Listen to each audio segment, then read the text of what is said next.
the heart of the city, where neon lights and the distant hum of traffic dominated the night, there stood a Carl's Jr. restaurant that was like no other.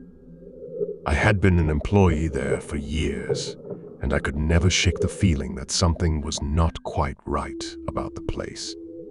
It wasn't the burgers or the fries that gave me the chills, but rather the unsettling atmosphere that clung to the restaurant like a thick fog. The restaurant was located in an old, decrepit building that had seen better days. Its faded red and yellow sign flickered erratically, casting eerie shadows on the cracked pavement below. The dining area was dimly lit, and the fluorescent lights overhead buzzed with a low, persistent hum.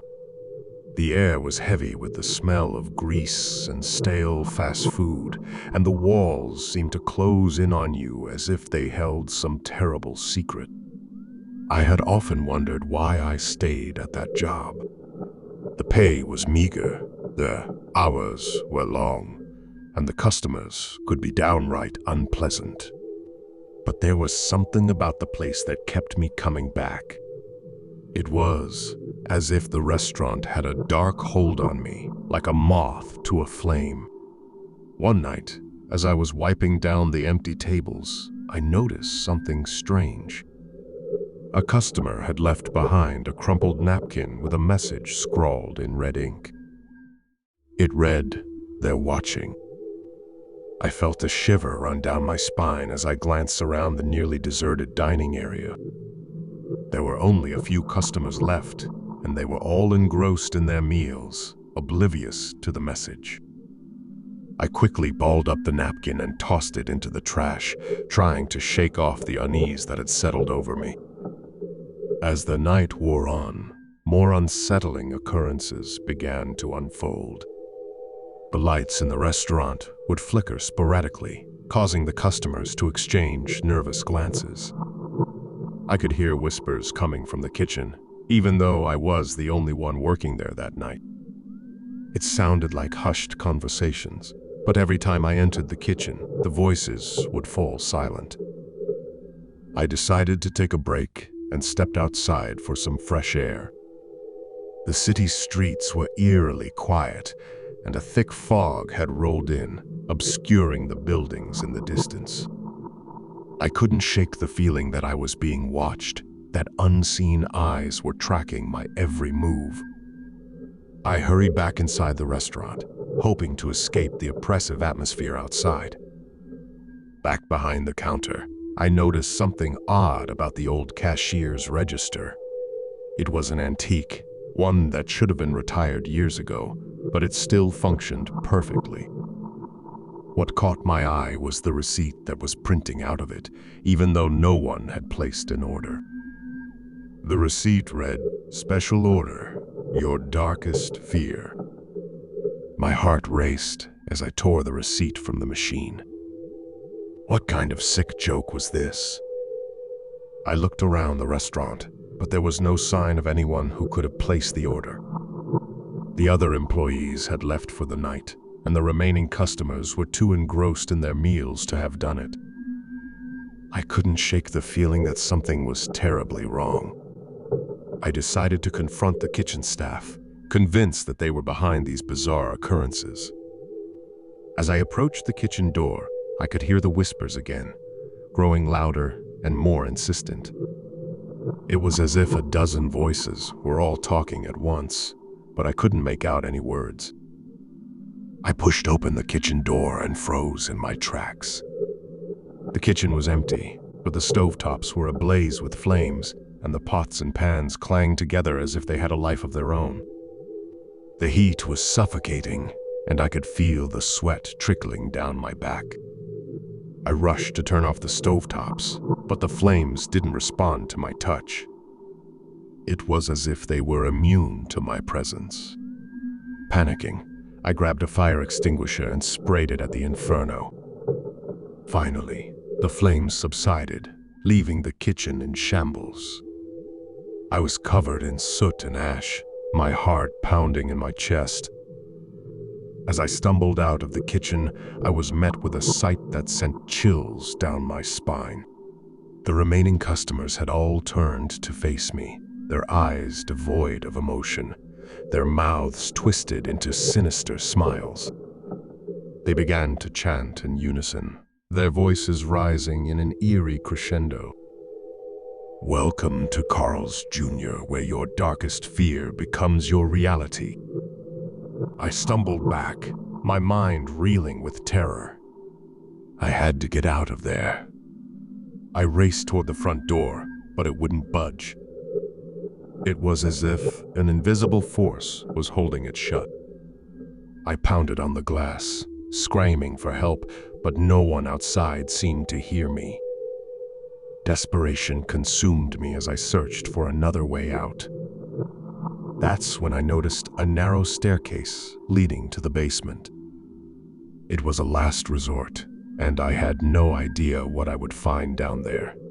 But I couldn't stay in the dining area with those chanting, smiling customers. I descended the creaking stairs, the darkness enveloping me like a shroud. The air grew colder, and a musty odor hung in the damp, stale atmosphere.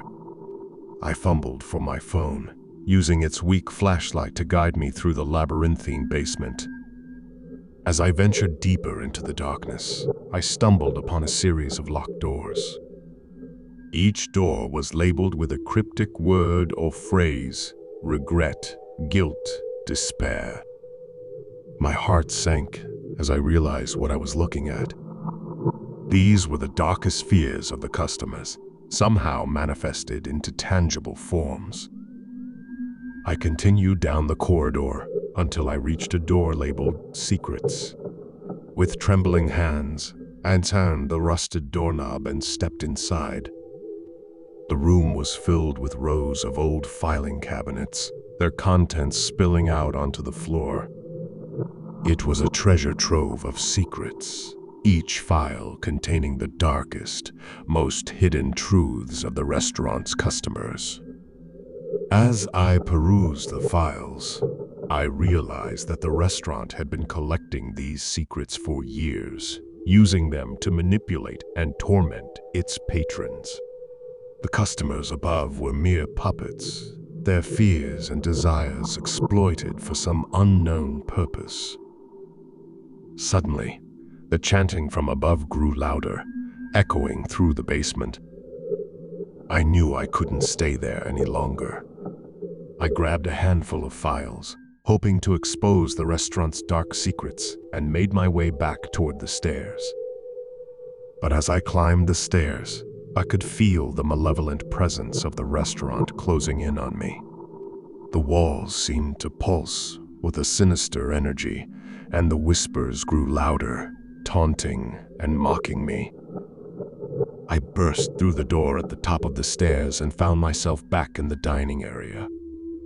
But it was no longer the place I had known. The customers had transformed into grotesque, nightmarish creatures, their smiles stretching impossibly wide, their eyes glowing with malevolence. With nowhere else to turn, I made a desperate dash for the kitchen. The chanting had reached a fevered pitch, and the restaurant itself seemed to be alive, its very walls closing in on me. I knew I had to put an end to this nightmare. I grabbed a gas canister from the kitchen and doused the dining area with gasoline. The creatures howled in rage as I lit a match and tossed it into the room. Flames erupted, consuming everything in their path. The restaurant wailed and groaned as it burned, the malevolent presence finally vanquished. I stumbled out of the restaurant, collapsing on the pavement as the fire raged behind me. Sirens wailed in the distance, and soon, firefighters arrived to battle the inferno.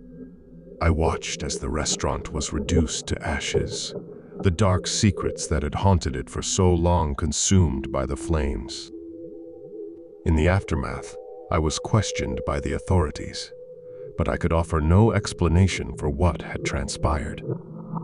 The restaurant's history remained a mystery, its secrets buried forever in the ashes. I left that city, vowing never to return, haunted by the memories of that night. The Carl's Jr. restaurant was gone, but I knew that its dark legacy would continue to linger, a cautionary tale for those who dared to enter its doors. And so, the restaurant on that dimly lit street remained a chilling enigma, a place where your darkest fear could become your reality, a place best left forgotten in the shadows of the past.